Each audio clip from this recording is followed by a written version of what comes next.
Bismillah walaalaha Soomaaliyeed meel kastoo aad joogtaan aad baan idin salaamaya waxaan idinku salaamayaa salaanta islaamka assalaamu calaykum waraxmatullaahi tacaala wabarakaatu waa maalinimo talaada taariikhdu ay ku beegan tahay 5 bisha shanaad 2020 kusoo dhawaada Ismaaciil Arax channel oo inta badan idiin soo gudbiyo waxyaabaha ama mowduucyadan u aragno in bulshadeena Soomaaliyeed ay faa'iido u leedahay. Haddaba Ismaaciil Arax channel maanta waxaad ku dhageysan doontaan ama waad ku daawan doontaan hadduu eebaha awood leh ka raali noqdo interview ama wareysiga xilliga shaqada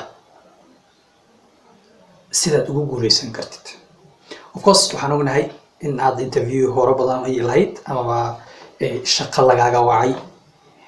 waxaa dhici karto inaad ku guuleysatay shaqooyin fara badan waxaa dhici karta shaqooyin fara badan inaad ku guul dareysatay waxaa dhici karta haddadan aan wada hadlayno in ay jirto shaqo aad apply gareysay laakiinse aan weli ku soo bixin sideen su'aalahaas u fududeyn karnaa marka okay waxaan ka hadlaynaa marka 5 waxaa jirto su'aal oo adiga common ah amaba ku badan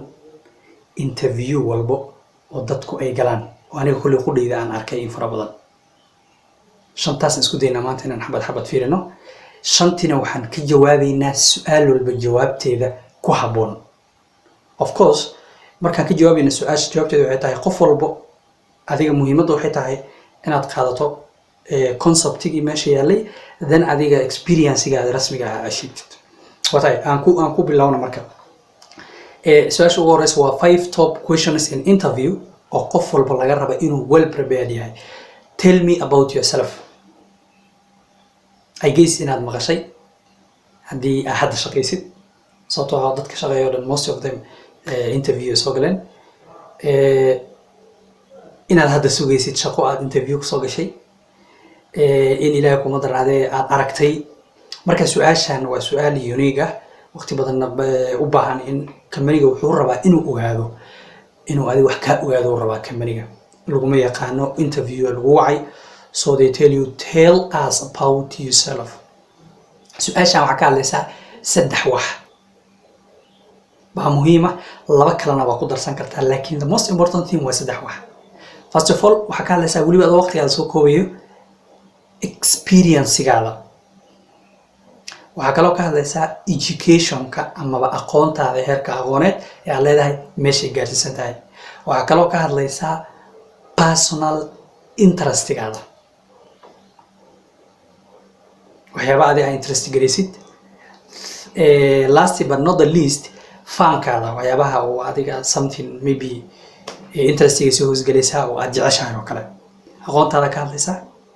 heer jaamacadeed maad gaartay waxaad ka baratay jaamacadda collegeada iyo waxyaabaha soo qaadatay qualification-kaada experience-gaada wixii la xiriiro pointiga ma la jiray shaqada lagu wacay meeshii aad ku soo barbaartay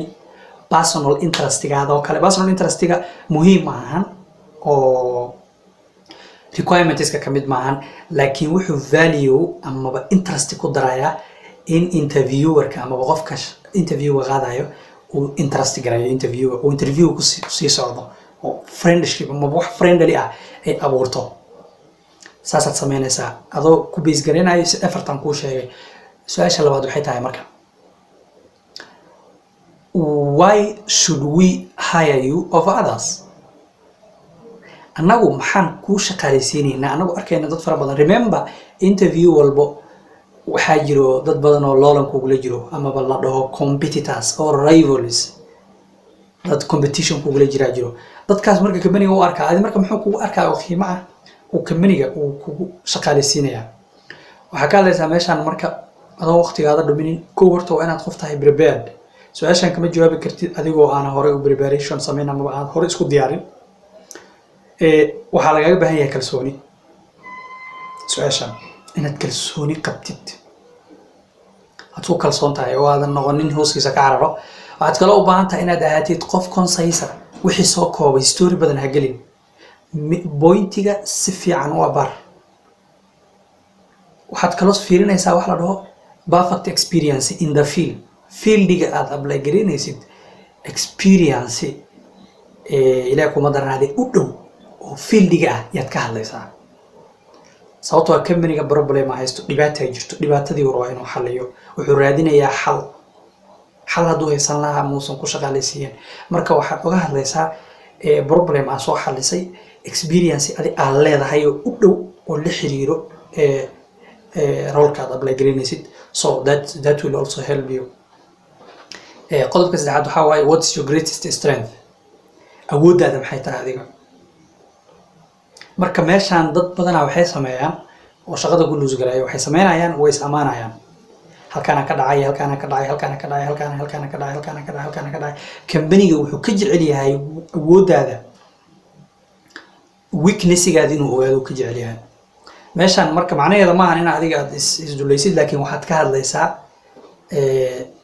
qualification-kaada waxaad ka hadlaysaa wax unique ku ah waxaad sheegaysaa inaad tahay qof diyaar u ah wax inuu barto curiosity waxaad ka hadlaysaa inaad tahay qof baaritaanka dad ku fiicanta wax la dhaho RD research and development qof mar walba wax inuu baaro jecel qof inuu mar walba wax xoriyo jecel qof mar walba problemka jiro inuu xalliyo jecel qof active ah sababtoo company-ga wuxuu raadinayaa ama shirkadda qof problem hadduu beri imaado xallin karo marka waxay rabaan inay kaa arkaan quality ah inuu yahay qofkan qof wax xallin kara beri company-ga wax u samayn karo fourth what is your greatest weakness marka su-aashan waxay kaaga baahan tahay daacadnimo naftaada waa daacad inaad ka tahay waa inaad ka been sheegin runta aad sheegtid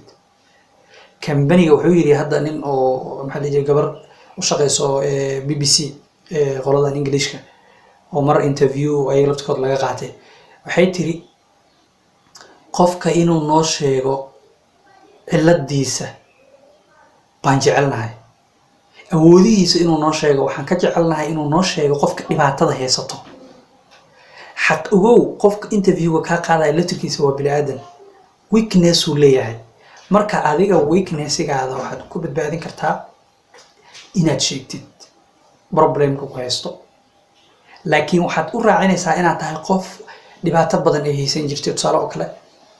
fieldiga ka hadlaysaa oo aan la xiriirin fieldigan oo aad ku fiicnayn public speaking oo kale tusaale oo kale accountant haddii aad apply garaynaysid public speaking ka xoogaa they are not related to each other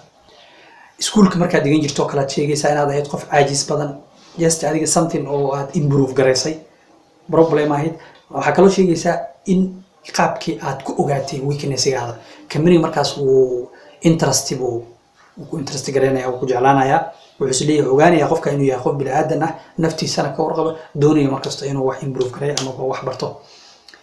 su-aasha ugu dambeysa waxaa waaye su-aasha shanaad what are your salary expectations su-aashan dadka 99% qofka hadduusan soo diyaarsanayn wuu ku feelgaroobaa su-aasheeda way fududahay laakiin jawaabteeda waa very tricky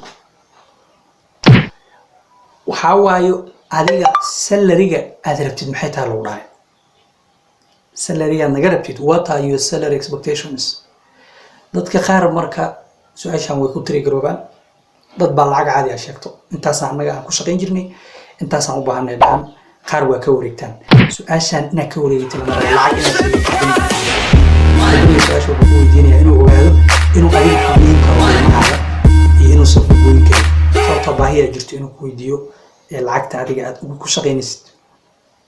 su-aashaan marka saddex waxaa tahay afar waxaa taakal garaynaysaa si kalsooni leh am sure inaad ku guulaysanayso interview-gan su-aashaan waxaad ka hadlaysaa horta is overprice garaynin underprice-na isku sameyn oo hoos isku ridin su-aashaan waxaad ka jawaabi kartaa company-ga markaad ogaatid bolosigiisa waxaad ka jawaabi kartaa booska amaba aad apply garaynaysid dadka ka shaqeeya booskaas lacagtooda marka first of all you have to carry out a research based macnaha about that company company-gaas haddii aad already aad baaritaan ku samaysay ku fudaanaysa su-aashan waxaad ka hadlaysaa average income-ka waddanka aad joogtid oo qofka uu wuxuu qaato waxaad ka hadlaysaa lacagtii aad qaadan jirtay company-ga aad u shaqaynaysay like 40,000 ama anything adiga adduunka horumaray oo kale wuxuu xisaabsadaa sanadkii bay lacagta xisaabsadaan waxaa kaloo ka hadlaysaa marka inaad negotiation amaba inaad la heshiin kartid oo flexible tahay. marka waxaad sheeganaysaa lacag hadii already waa ku sheegay oo already waa inaad company-ga ogaatid policy-giisa, position-ka waa inaad ogaatid lacagta. marka meesha waxaa ka hadlaysaa average